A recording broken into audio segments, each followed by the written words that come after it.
We agree that language is civilization's most powerful weapon. We argue over whether to use it to inspire our allies or shatter our enemies. Welcome back, travelers, to Legendary Lore! And as you can see, we're going to be talking about the best college in the entirety of the magic multiverse, Silverquill! It even has just a nice ring to it. It is so good. He's lying. He prefers gold. It's so good. To explain to you what Silverquill is, it was founded by Shadrach Silverquill, the giant black-white dragon from the previous episode. Shadrach's whole deal was they had they founded the college on the idea of language and the concept of using words to create your magic. And so this kind of created a thing between black and white, the black and white facet of the words. Obviously, you can use black magic words to tear people down, or the white side to build people up. And it's really, that's kind of what the conceit of this particular thing is. Let me just list off the different kinds of like mage that they have, because they actually released a list of every kind of magic wielder. So you have ink wrights, glyph weavers, willmancers. No, there's no Q on it. It's just willmancers, and their whole idea is using ink. So like ink wrights, they use the ink. The glyph weavers use specific letters, and willmancers, I'm guessing, use their quill as a wand. Then you have war singers, silver tongues, and battle poets, and all of them, their whole deal is basically just using their what they can use melodically to power up other people, make them stronger and stuff like that. And Phoebusly. Yes, and then you have vainglories and honormancers who literally just compliment people to make them stronger. Then you have your supports there too. And then you have one of my favorites, the Scorn Mage and Lumomancer, which their entire purpose is to point out your flaws. Oh, it sounds exactly like you. It's white magic. It's literally just, I point out what's bad about you, your corruptions and your shame, and I tear you down with that magic. And those were all the white-based forms for Silverquill.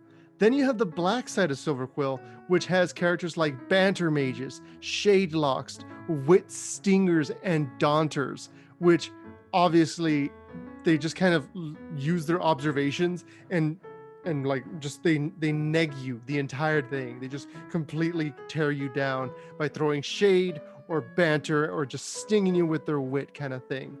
It's amazing. And they specifically attack your confidence. Like their magic reduces morale. That's the entire point. Oh, so I'm strong against them then. I just go into battle just like, Silverquill, attack him. We can't attack his confidence. Joke's on you guys. I didn't even want to be here.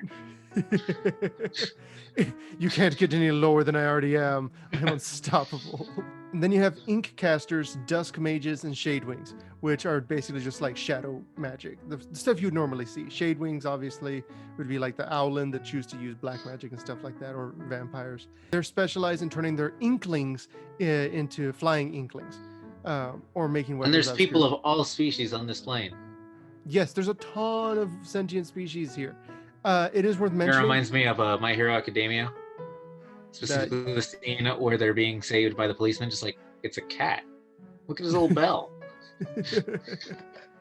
This is kind of the introduction of one of my favorite creature types. Because for the longest time, I've had several creature types that I'm a big fan of. But this one, I am absolutely in love with, because I came up with a concept very similar to it for my own stories, and just seeing how well executed it was in this set, I love it. Inklings, not the Splatoon kind, but like these are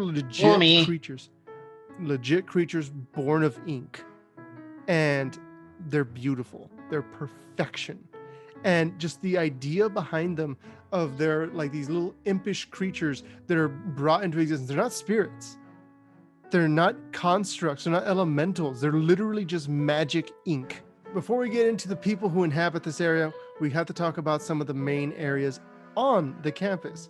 So because each of the different colleges has their own little area. I'll put up the actual graphic showing you exactly where on the campus it is. I'll have the graphic on every Have you episode. gotten a fat pack of Strixhaven yet? Yes, it comes with a little map. You got inside your of little it. map of the campus. That's the one I'm referring to. It's a little map and it shows each of the different colleges in it. So there's a place called Grand Loft Hall.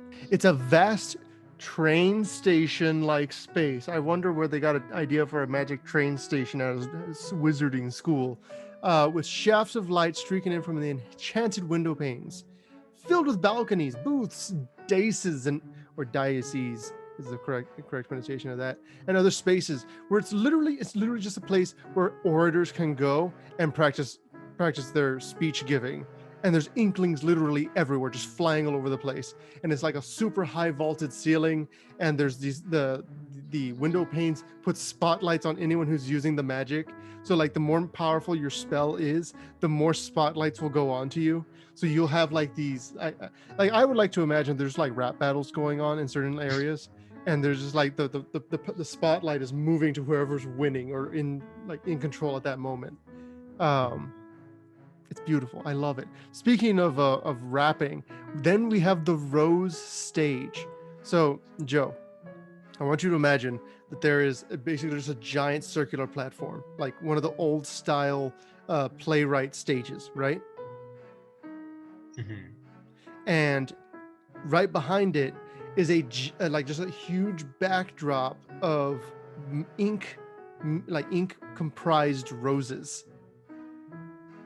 So it's just a bunch of roses in made of ink floating behind it, creating like a background. Each of the ink roses are left there by spectators who have enjoyed performances there and have thrown the ink roses. Okay, that's amazing. Yeah, it's just the concept is so it's so visually appealing. And so what happens is that they'll students will show up on the Rose stage, right?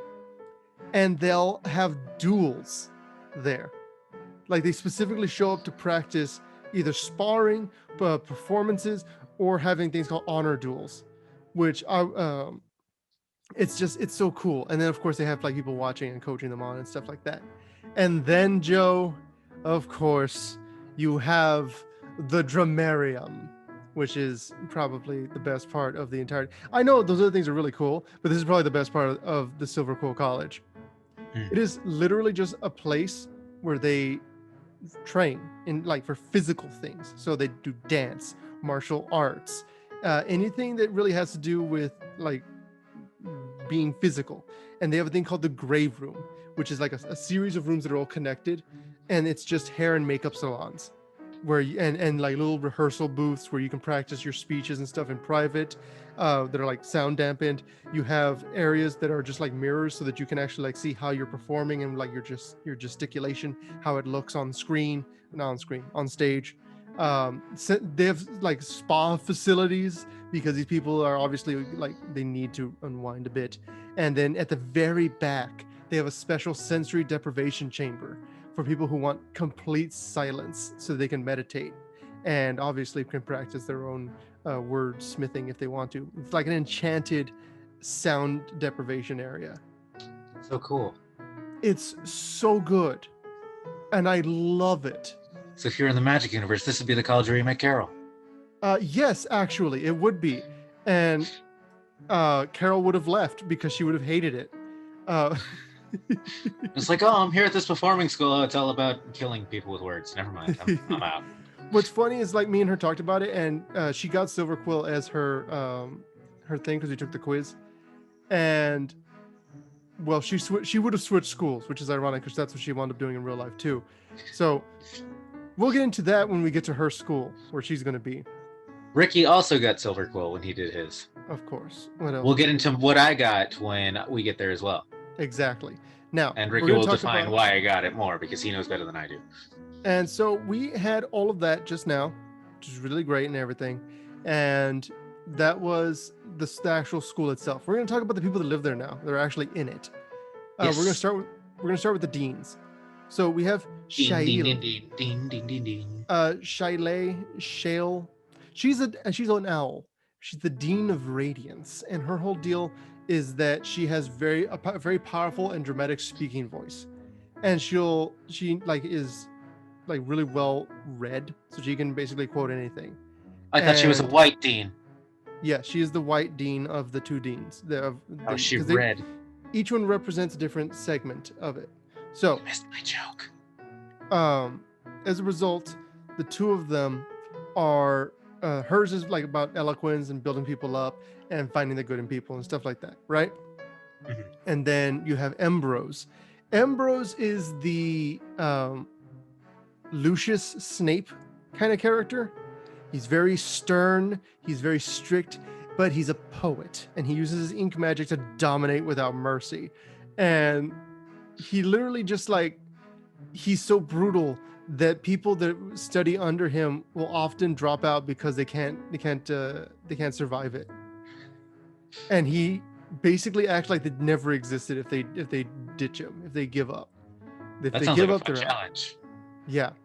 So, but the thing is, like, because he does that because he thinks, okay, if you guys can do this, then you guys deserve to be here.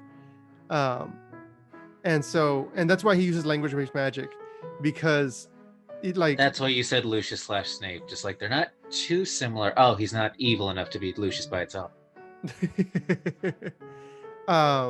He's an actual teacher like Snape.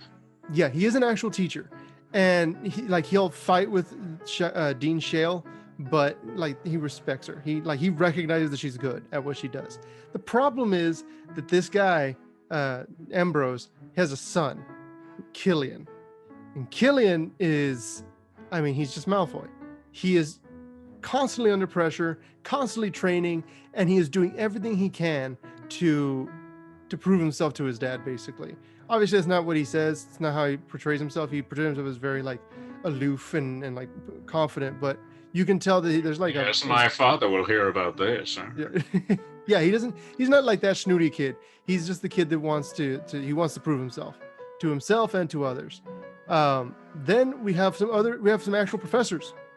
So there's a character, her name is Breena. She's an owlin as well, and her whole deal is that she I can actually just read what it says. She basically she has charisma.